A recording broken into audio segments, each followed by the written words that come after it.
ang lumalabas dito sa paghagulgol nito si Senator Pia Cayetano, parang ang may kasalanan, hindi si Aplaska. Takot na takot siya. Sana hindi yan pinayagan ng kapatid mo. Yung operasyon na lock and load. At may aarestuhin.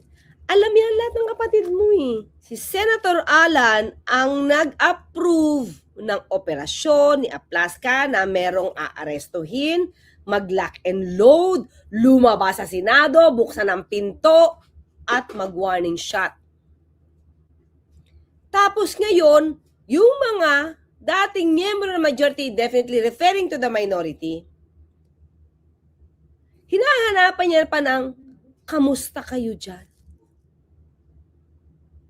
Ang ituturo ngayon nila, ang sisi nila, yung minority ngayon, na hindi man lang kayo nangamusta.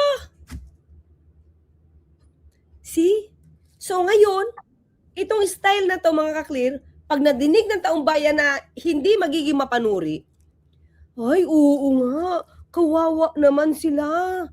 Kasi hindi sila kinamusta ng minority. Siguro alam ng minority may mangyayari. When in fact, kung sisimulan mo mga ka-clear, lahat ng ginawa ni Aplaska, approve ni Senator Alan Cayetano. Itong mga mahalagang bagay na to, yung mga mahalagang nangyari, hindi siya bigay ng focus. Ang binigay niya ng focus, hindi nyo kami kinamusta. Takot na takot kami. Diba? Di dapat nasaktan muna si Senator Pia sa pag-oo ng kapatid niya sa paggawa ng operasyon ni Aplaska. Kasi doon lahat nag-start.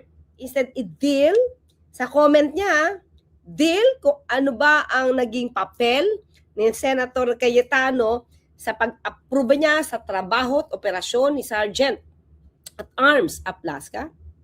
Ginawi niya doon sa mga minority, hindi naman kayo nangamusta. Takot ako.